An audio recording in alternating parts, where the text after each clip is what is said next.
మానసిక బాధ రెండు రకాలు. నేనన్న భావంతో వచ్చేది, శరీరంతో సంబంధంలో వచ్చేది, రెండు ఉన్నాయి.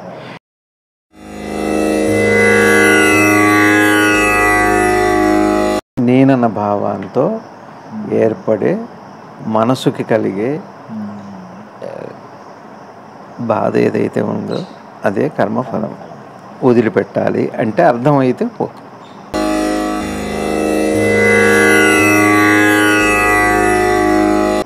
నమస్తే సద్గురు శ్రీ శివానందమూర్తి భగవాన్ ప్రసంగాల్లో మన 3వ అధ్యాయం 9వ శ్లోకానికి ఇంకొంత ఎక్స్ప్లెనేషన్ చెప్తున్నారు. ఫలం వస్తే ఏమి చేయాలని కాదు, ఉన్న ఫలం వదలటం కాదు, అసలు ఫలం ఒకటి ఉందన్న సంగతి మర్చిపోవాలి. 2వ పాయింట్, కంటికి కనిపించే జగత్తు జ్ఞానికి మిథ్య కావచ్చు. అది మిథ్య అని మొదలు పెడితే జ్ఞానం వస్తుందనుకుంటే అది అబద్ధం. అతడు అది అబద్ధం అవుతుంది, అతడు మిథ్య అవుతాడు, జ్ఞానం కూడా మిథ్య అయిపోతుంది. కాసేపు ఉండి కాసేపు పోవడం అన్నది అసత్యం. ఎప్పుడూ ఉన్నది, పోవడం అనేది లేనిది ఒక బ్రహ్మ వస్తువు మాత్రమే. నిత్య జీవితంలో కర్మఫలం మధ్య ఉన్న జ్ఞానం నీకు లభించిన తర్వాత నువ్వు ముక్త సంగుడిపై కర్మలు చేయగలుగుతావు. మోక్ష సాధకునికి ఉపయోగపడటానికి మిథ్యావాదం వచ్చింది. ఈ 4 పాయింట్లు చెప్తాను.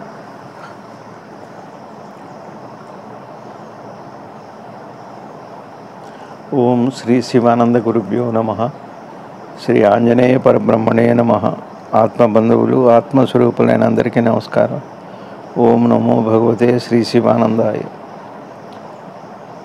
వసుదేవసుతం దేవం కంసచారూణమర్దనం దేవకీ పరమానందం కృష్ణం వందే జగద్గురుం. శ్రీకృష్ణ పరమాత్మలు వారి పాదపద్మాలకు ప్రణమిలుతూ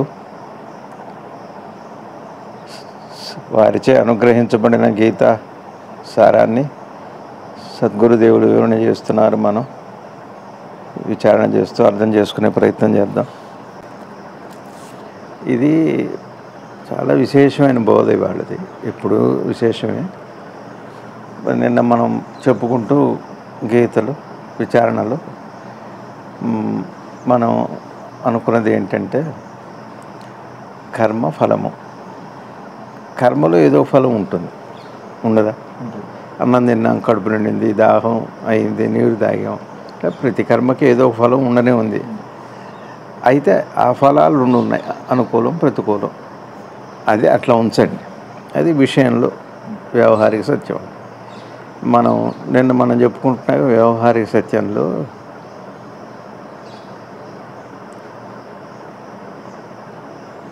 నేను అనే భావం ఏదైతే ఉందో దాన్ని అజ్ఞానం అన్నారు పెద్దలు. అహంకారం ఏదైతే ఉందో, ఈ అహంకార లక్షణం ఏమిటి అంటే ఫలం ఉందని, ఫలం లేదని, నేను, ఇవన్నీ కూడా ఉన్నాయి. నిన్న మనం ఏం చెప్పుకున్నాం? కర్మఫలాన్ని త్యజించండి అని. కర్మఫలాన్ని త్యజించిన దానికి భగవాన్ గురువు గారు వాళ్ళు చెబుతున్నారు కర్మ ఫలము.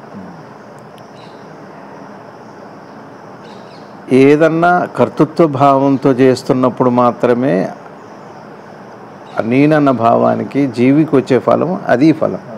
ఈ ఫలాలు కాదు, భౌతిక జీవనంలో కర్మలో వచ్చే ఫలాలు కాదు, నేనన్న భావం ఉన్నప్పుడు వచ్చే ఫలాలు. ఇప్పుడు ఎవరన్నా మన అన్నారనుకోండి, నన్ను అంటారా అని అంటాం. నన్ను అంటారా, వాళ్ళు నన్ను అన్నారు బాధపడుతున్నాంగా. అది నేనన్న భావం ఉంటేనే. అట్లనే నష్టం, లాభం, ఏ ద్వంద్వమైన ఫలమైన ఫలం ఎప్పుడైతే నేనన్న భావం ఉందో ఆ నేనన్న భావానికి వచ్చిన ఖేద, దుఃఖము, ఇంకా అహంకారం బలపడటం అసలు ఫలం అది పోవాలి.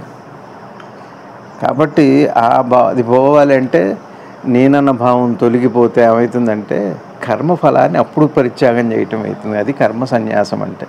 బయట ఫలాన్ని వదిలిపెట్టం కాదు, అదొకటి. తర్వాత నేనన్న భావం పోయిన తర్వాత ఇంకా ఫలం ఎవరికి? శూన్యానికి, ఆకాశానికి మనం ఫలాన్ని ఆపాదిస్తామా? ఆపాదించలేము. నేనన్న భావం పోతే కర్మ ఎవరికి, ఫలం ఎవరికి? అందుకనే సద్గురుదేవులు నేనెవరో తెలుసుకోవటం ఎంతదో, నేను లేనని తెలుసుకుంటే అప్పుడు ఈ భౌతికతకి పూర్ణమైనటువంటి సార్థకత అనండి, సంపూర్ణమైన అర్థం కానీ అది. అట్లానే అది ఎప్పుడు ఉంది అని అంటారుగా, ఆత్మ సర్వవేళల్లో ఉండేది. మరి వచ్చిపోయేది ఎవరు అంటే అహంకారమే వచ్చిపోతుంది. సరే, అహంకారం ఎప్పుడైతే వచ్చిందో అదే దేహ సంబంధంతో బంధం అంటాం. ఆ బంధం ఎప్పుడు వచ్చిందో ఇంక ఫలాలు కూడా వచ్చిపోతూనే ఉన్నాయి, కర్మ వచ్చిపోతూనే ఉంది, జన్మహేతు అవుతుంది. అర్థమవుతుందా? అర్థమైందా? అసలు మూలం ఏమిటి అంటే నేను అనుభవం. సరే, నేను లేకపోతే అప్పుడు మీరెవరు, ఇప్పుడు ఎవరి మీద మీకు కోపం ఉందనుకోండి రవి గారు, వాడి ఇంట్లో లేనప్పుడు, గుళ్ళు లేనప్పుడు వీళ్ళు తిట్టరారు కదా, పిరికివాడు చేస్తాడు కానీ జనరల్గా అయితే చెయ్యరు కదా. పోనీ వాడికి వెళ్తాయి, అది వెళ్ళదు, వాడు వింటేనే. అట్లానే దొంగ కూడా పోలీస్ స్టేషన్లో కొట్టేటప్పుడు స్పృహ పోయాక మళ్ళీ కొట్టరు వాడిని. కసనీళ్ళు చల్లాకి వాడు ఒక స్పృహలోకి వచ్చాక మళ్ళీ దంచుతారు.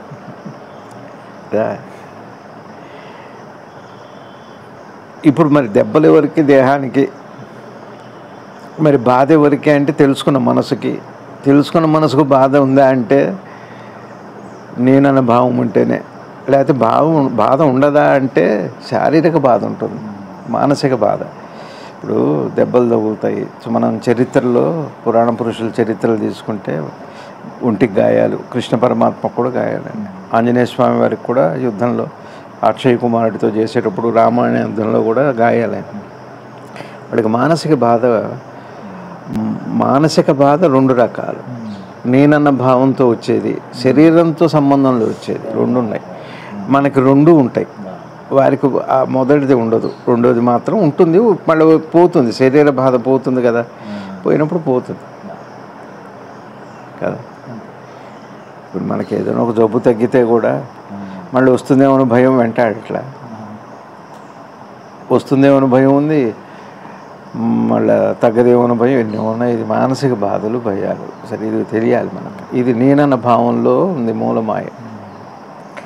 సరే, ఇది మీకు బహుశా అర్థమైందని అనుకుంటున్నా. సరే, కొద్దిగా మనం ముందుకు వెళితే గురువుగారు అదే చెబుతున్నాను. కాబట్టి కర్మఫలము అంటే నిన్న మనం చెప్పుకున్నది బాగా తేలిగ్గా గుర్తుపెట్టుకోండి గారు. ఏంటంటే నేనన్న భావంతో ఏర్పడే మనసుకి కలిగే బాధ ఏదైతే ఉందో అదే కర్మఫలం. వదిలిపెట్టాలి అంటే అర్థమైతే ఎటువైపు నుంచి ఇప్పుడు సద్గురుదేవులు ఎడ చెబుతున్నారు, ఇక్కడ లేదు, ఎట్లా మర్చిపోతాను. నువ్వు మర్చిపోయినా ఇప్పుడు అన్నం తింటున్నారు, తెలిసి తిన్నా తెలియకపోయి తిన్నా కడుపు అయితే నిండుతుంది, శక్తి అయితే వస్తుంది. అది భౌతికమైన వ్యవహారిక సత్యం గురించి కాదు, లోపల నేనన్న భావం విషయంలో అటువైపు నుంచి చెబుతున్నారు. దీన్ని సహేతుక జ్ఞానం, సహేతుక దృష్టి. అటు నుంచి ఇటువైపు మనం వెళ్తున్నాం, చూస్తున్నాం, కంపేర్ చేస్తున్నాం. రవి గారు వచ్చిందా రాదా, నాకు ఒక పాఠం వచ్చిందా రాదా అంటే పుస్తకంలో చదివింది ఆ పేజీలు అవన్నీ గుర్తొస్తుంటాయి. అది పెట్టుకొని మీకు వచ్చిన దాంతో వచ్చిందని అనిపిస్తుంది. మీకు అర్థమవుతుంది స్పెల్లింగ్ కానీ ఏదన్నా. సరే, అట్లానే గురువుగారు చెప్పేది తాత్వికమైన వైపు నుంచి, కృష్ణ పరమాత్మ కూడా చెప్పేది ఫలం వస్తుందా లేదా, వదిలిపెట్టాలా ఉండాలా కాదు. ఫలం సంగతి మర్చిపోవాలి. ఫలం సంగతి మర్చిపోవటం అంటే అర్థం ఏంటి? ఫలం సంగతి మర్చిపోవటం అంటే ఏంటి గారు? ఒక పిల్లవాడు పరీక్ష రాస్తున్నాడు, మర్చిపోతున్నాడు. ఫలం అతను ఏమొచ్చిందో అది రాస్తాడు. పరీక్ష అయిపోగానే ఎస్టిమేషన్స్, ఫలాల గురించి ఆలోచిస్తాం. తప్పటం, పాస్ అవటం. పరీక్షకు వెళ్ళేటప్పుడు, పరీక్ష రాసేటప్పుడు మాత్రం ఉండదు, అయిపోయాక ఉంటాడు. మర్చిపోయాడు. ఇప్పుడు గురువుగారు ఏమంటున్నారు? ఫలాన్ని ఉందన్న విషయమే మర్చిపోవాలి. ఎట్లా? మనం పొద్దునే లేస్తున్నాం, పడుకుంటున్నాం, జాగృత అవస్థ, ఫలాల విషయాలు మర్చిపోతున్నాం. ఇక స్వప్నం విషయంలో పీడకలు వస్తే ఒక భయం ఉంది, వద్దంటాం. ఒక సుస్వప్నం వస్తే ఒక సంతోషం ఉంది, కావాలంటాం.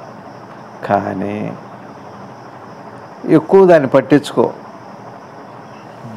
ఫలం ఉందన్న విషయం తాత్కాలికంగా అట్లా వదిలిపెట్టేస్తాం. ఉంది, ఏదో ఆ కళ ముందు పడుకునే ముందు మంచి కళ వస్తే బాగుండు అనుకుంటాం, కొంత ఉంది. కానీ గాఢ నిద్రలో మరి ఫలం ఉందా లేదా అందరికీ? హాయిగా ఉంటుంది, ప్రతి జీవి కోరుకుంటారు. మర్చిపోతున్నారా? మర్చిపోవట్లేదు. కానీ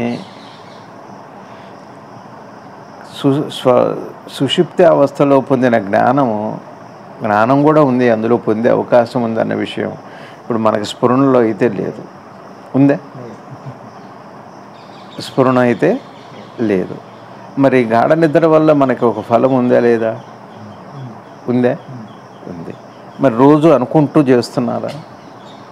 వద్దని ఊరుకుంటున్నారా?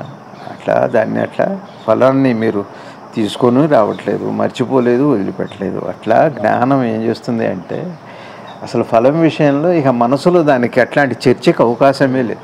లవలేశం కూడా చర్చకి స్థానం లేదు. మనసుకి దాని గురించి పరిపరి ప్రశ్నించటం, శోధించటం అలా ఉండదు దానికి. మీకు అర్థమైంది? జ్ఞానం విషయంలో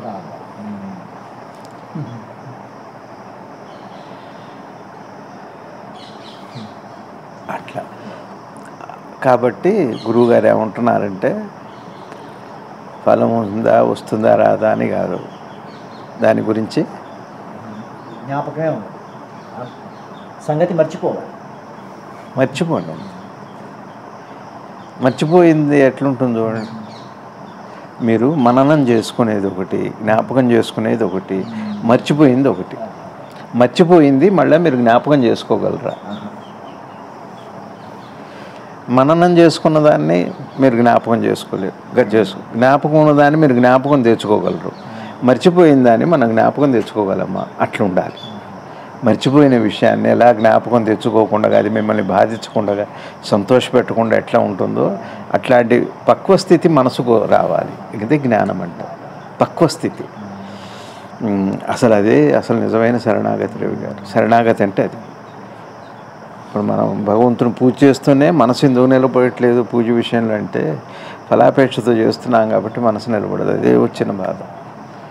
చేస్తూనే ఆలోచిస్తాం, ఫలంతోనే నడుస్తుంటుంది. ఫలంతో నడిచే నడక ఎట్లాంటిదంటే కళ్ళు మూసుకొని నడిచే నడక లాంటిది. అలా ఉంది. కాబట్టి మీరు ఒక విషయాన్ని మర్చిపోయిన తర్వాత, స్ఫురణలో లేదు అసలు, ఇక పూర్తిగా మర్చిపోయిన తర్వాత ఇప్పుడు చూడండి, ఈ కోమాలో ఉన్న వాళ్ళ సంగతి, తర్వాత అట్లానే ఆటిజం వచ్చిన వాళ్ళు, అట్లానే అల్జీమర్స్ ఉన్నవాళ్ళు, వాళ్ళకి భార్య వచ్చి ఎదురుగా ఉన్నా చూస్తుంటారు. ఇక వాళ్ళకి మర్చిపోయారు, పూర్తిగా మర్చిపోయానండి, క్షమించండి అంటారు. అది బాధిస్తుందా? మర్చిపోయిన విషయం బాధిస్తుంది. ఇప్పుడు సంతోషపడుతుందా? మర్చిపోయిన విషయం. ఏం బాబాయ్ ఎప్పుడన్నా అట్లా మర్చిపోయిన విషయం మిమ్మల్ని సంతోషపెట్టింది ఉందా? మనసుకు ఆ స్పర్శ ఉందా? మీకు అర్థమవుతుందా? అర్థం కావట్లేదు. మీకు అర్థమవుతుందా? మీరు ఏదైనా మర్చిపోయిన విషయం మిమ్మల్ని ఎప్పుడన్నా బాధ పెట్టిందా?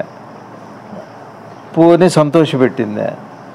జ్ఞాపకం ఉన్న విషయం మిమ్మల్ని సంతోషం పెడుతుంది, బాధ ఉంటుంది. అర్థమవుతుందా? కష్టంగా ఉంది.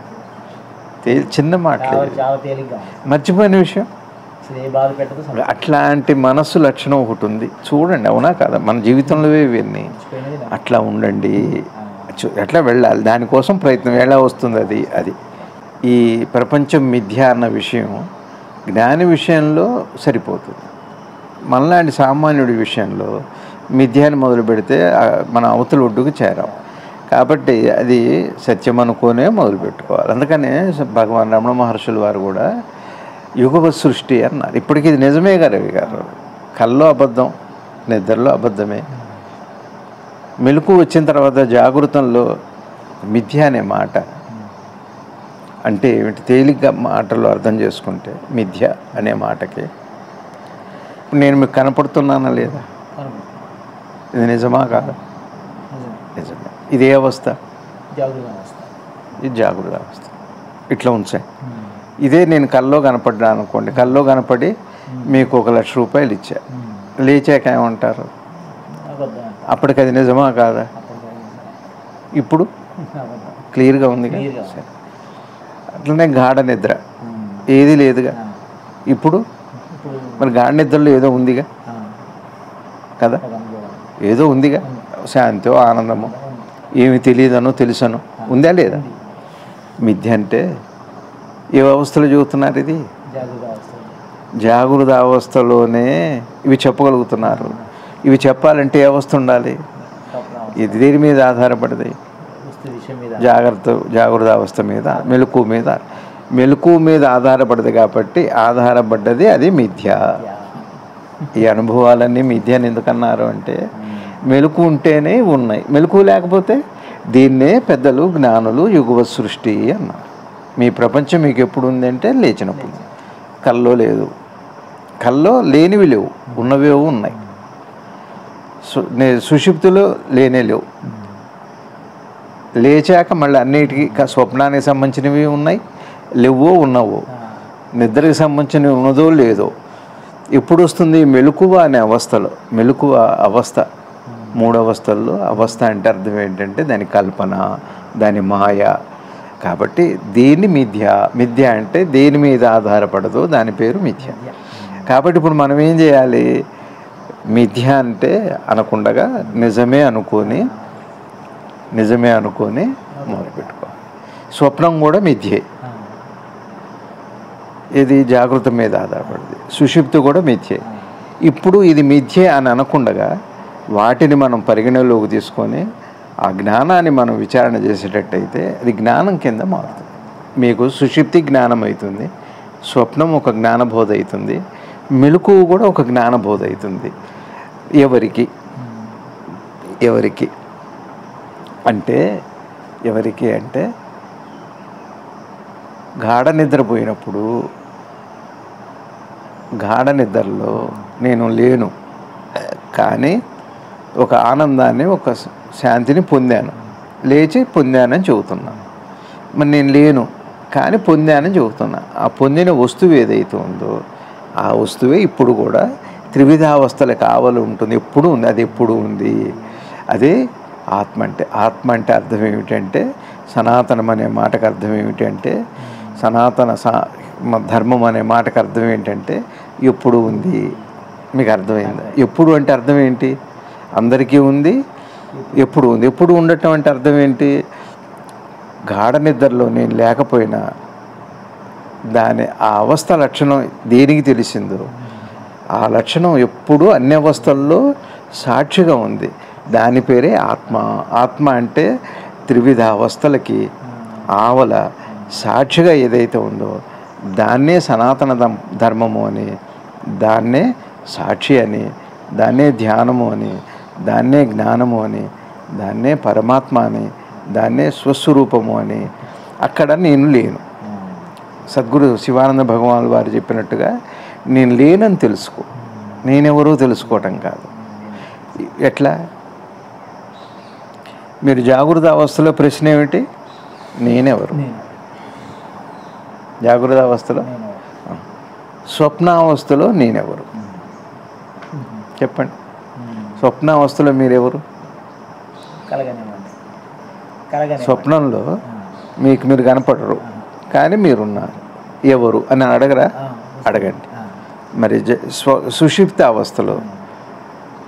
సుషుప్తిలో అంటే నిద్రలో పొందిన ఆనందం నేను అనుభవిస్తున్నా, కానీ నాకు తెలియదు అంటున్నా, నేను అనుభవిస్తున్నా కదా. ఇప్పుడు ఎప్పుడు చెబుతున్నాం మనం? జాగృత అవస్థలో చెబుతున్నాం. కాబట్టి నేనెవరు అన్నారా? ఇప్పుడు జాగృత అవస్థలో నేనెవరిని అడుగుతున్నారా? మీరు నిద్రావస్థ గురించి ఏం చెబుతున్నారు? నేను లేను అని చెబుతున్నారు. జాగృత అవస్థలో నేనెవరని ప్రశ్నిస్తున్నారు. సుషుప్తి అవస్థలో గాఢ నిద్రలో నేను లేనని చెబుతున్నారు. ఒక చోట నేను లేను అంటున్నారు, ఇక్కడ నేనెవరని ప్రశ్నిస్తున్నారు. ఇక్కడ మనం ఏం చేయాలి అంటే విచక్షణ. ఈ రెండింటిని సహేతుకంగా మీరు విచారణ చేసినప్పుడు మీకు సమాధానం ఏమిటి అంటే నేను లేను అన్నది చిట్ట చివరి ఉపనిషత్తు వాక్యమైన బోధ మీకు అందుతుంది. అంతేకాక నేను లేనని తెలియటమే కాకుండా నేను లేను అన్నది ఆది నుంచి అనాదిగా సనాతనంగా ఉన్నదే, అదే ఆత్మవస్తువు. నేను లేను అనే సమాధానమే సంప్రదాయము, అదే మన హిందూ ఉపనిషత్తు బోధ. అది మీకు అర్థమైందా రవి గారు? బాగుంది. గురువు గారు చెప్పింది ఏంటంటే ఇది తెలుసుకోవడానికి గురువు గారు చెబుతున్నారు. అయిందా రవి గారు? సరే, మీకు గాఢ నిద్రలో మీకు అనుభవం ఉంది కానీ మీరు లేరు అని చెబుతున్నారు, నేను లేనని చెబుతున్నారు. అయిందా? సరే, ఇప్పుడు ఇక్కడ మనం ఏం చెబుతున్నాం? ప్రతి అనుభవాన్ని నేను ఉన్నాను. మిథ్య అంటే అర్థమైందా? ఇక్కడ కనపడుతున్నది ఇప్పుడు మెలకువలో, ఈ మెలకువ వల్ల అవి మిథ్యగా ఉన్నాయి. మెలకువ ఆధారపడి ఉంది మెలకువ మీద మిగిలిన అవస్థలు. అదేనా రవి గారు? మరి సుషిప్త అవస్థలో గాఢ నిద్రలో నేను లేనని చెబుతున్నాను, నేను లేనని చెబుతున్నాం. కానీ నేను లేను, కానీ ఏ వస్తువు అయితే ఉందో అది ఇప్పుడు ఉంది. మిథ్య ఎందుకయింది అంటే అది లేకపోతే ఇవన్నీ కూడా లేవు కదా, త్రివిధ అవస్థలు. అందుకే అది మిథ్య, అది సనాతనం. ఆత్మ అంటే అర్థం ఏమిటంటే ఏది ఉండి తాను ఉంటుంది, అనాదిగా ఉంది. ఆ అవస్థకి నేననే భావం లేదు కాబట్టి నేను లేదు. నేనన్న భావం లేనప్పుడు నేను లేనట్టేగా, భావమేగా. రవి గారు, జాగృతంలో భావాలు ఉన్నాయా? ఉన్నాయా లేవు? స్వప్నంలో భావాలు ఉన్నాయా లేవు? మరి అందరికీ మనందరి అనుభవంలో నిద్రలో భావాలు ఉన్నాయా? ఏం లేదు అక్కడ నిద్రలో, భావమే లేదు. పొద్దున్నే లేచి మనం ఏం చెబుతున్నాం? నేను లేనని చెబుతున్నారు. నేనెవరని అడుగుతున్నారు. నేనెవరన్నా, నేను లేనన్నా అన్నది ఏమిటి? భావం మాత్రమే. నేనన్నది భావం. కాబట్టి భావం ఎప్పుడు కూడా మెలకు అనే దాని మీద ఆధారపడి ఉంది, నేననే దాని మీద ఆధారపడది. కాబట్టి మెలకువకి నేనన్నది మిథ్య మాత్రమే. కాబట్టి నేనన్న భావం మిథ్యే. ఇది కొద్దిగా నిశితంగా ప్రశాంతమైన మనసుతో సాత్విక, ఎవరు అడుగుతున్నారు పాపం, సాత్విక ఆహారం మాంసాహారం కూడా ఒకటేనండి. శాకాహారం తినాలా, మాంసాహారం తినాలా? సద్గురుదేవులు చెప్పిందే చెబుతున్నా, నా సొంతమేం కాదు. నా కూడా గమనించిన విషయం అదే.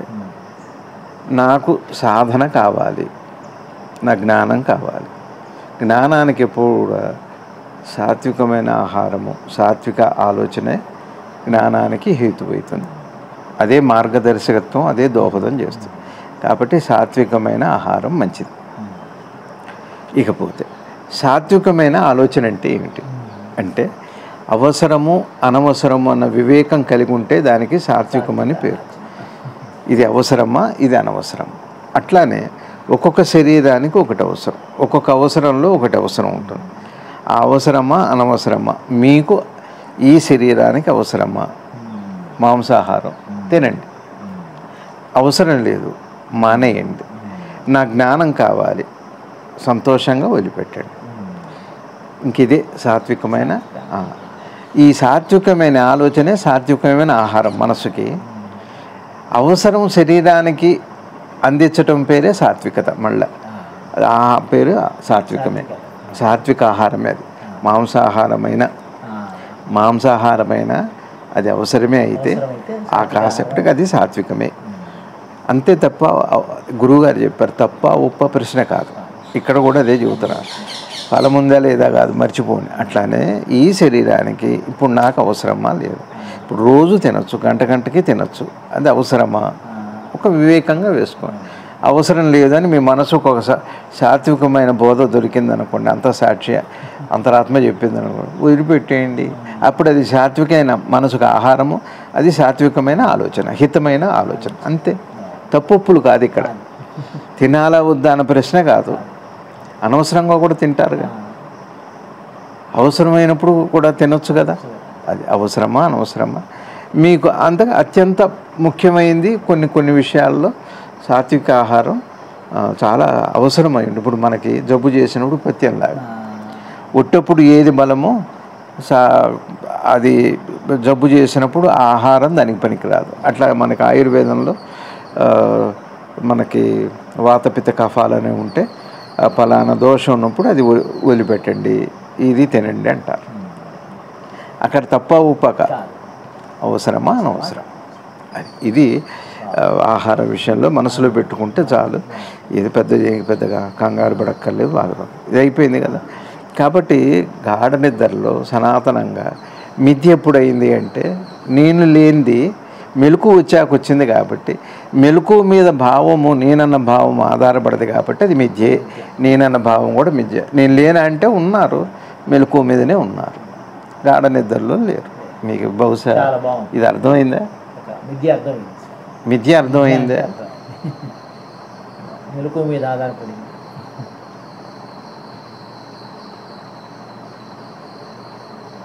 ఇప్పుడు మిథ్య అంటే చెబుతా. ఇప్పుడు మనం లేచున్నాగా మన తల ఎట్లుంది?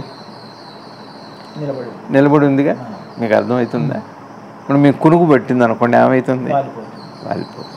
వాలిపోయింది, లేచింది ఎట్లా తెలుస్తుంది మీకు? మెలకు వస్తేనే తెలుస్తుంది.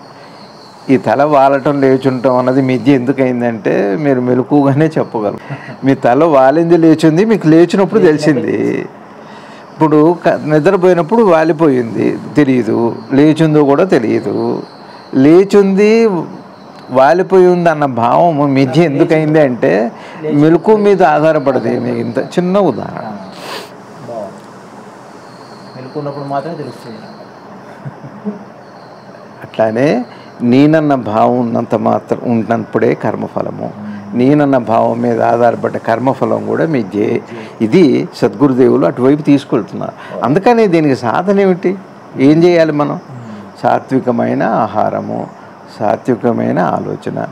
అందుకని సాత్వికమైన ఆలోచన రావాలంటే మంచి వాళ్ళతో స్నేహము, మంచి మాటలు వినటము, మంచి ఆహారం తీసుకోవటము, ఏది రజస్సును పెంచుతాయో ఏది తమస్సును పెంచుతాయో అది వదిలిపెట్టడము. అంతేగాని ఇది మిథ్య, ఇది పనికిరాదు, అంత అబద్ధం అట్లా అనకండి. సత్యం అనుకోనే మొదలు పెట్టండి అంటున్నారు. మిథ్య అనొద్దు అప్పుడే. రవి గారు, మిథ్య నిజమా అంటే మీరు ఇప్పుడు లేచున్నారు, తల వాలిందా లేచిందా? ఒకవేళ కునుకు పడితే బాడీ కూడా ఊగిపోతుంది. ఇది మిథ్య. ఇప్పుడు లేచున్న వాడికి ఈ తల వాలిపోవటం అన్నది మిథ్యే, లేచి ఉండటం అన్నది కూడా మిథ్యే.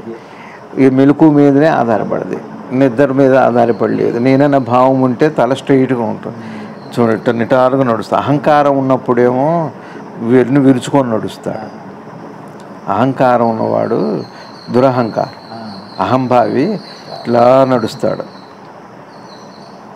నిరహంకారి సాత్వికంగా టీవీగా నడుస్తాడు. భగవాన్ కానీ సద్గురు శివానంద భగవాన్ వారు, ఒక కృష్ణ పరమాత్మ, ఒక రాముడి నడక, హనుమంతుడి, ఆంజనేయ స్వామి వారి కదలికలు టీవీగా ఉంటాయి.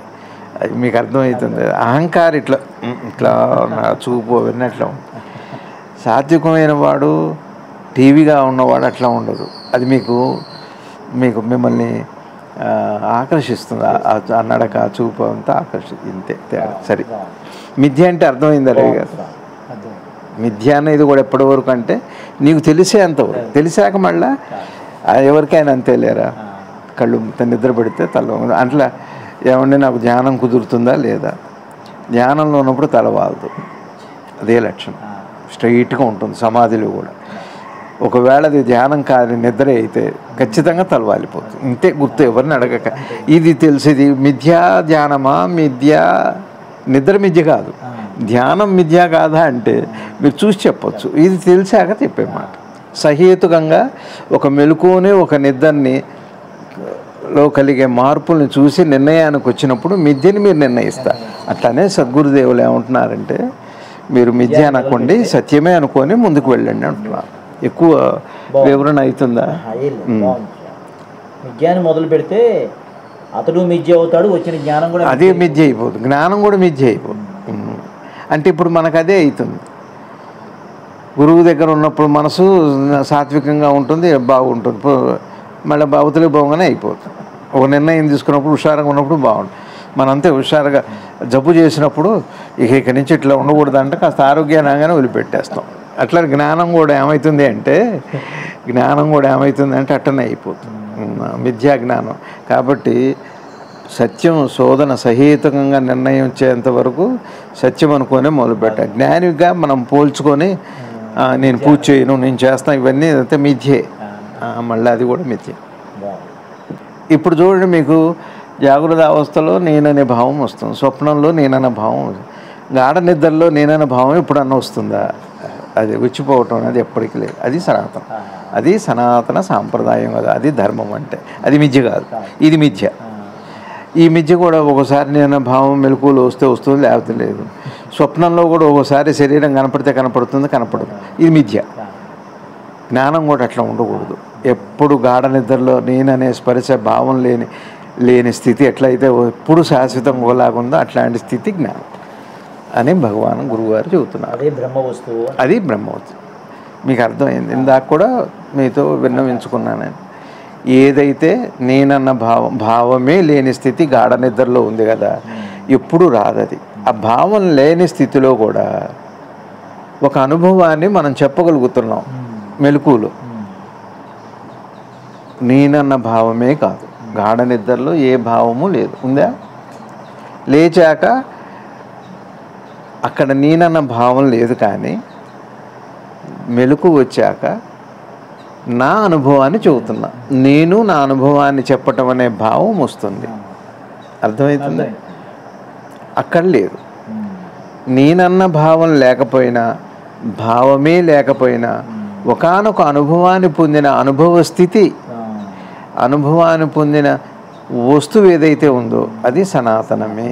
అది ఎప్పుడు అలానే ఉంది. అందరికీ అలా, మీకే కాదు.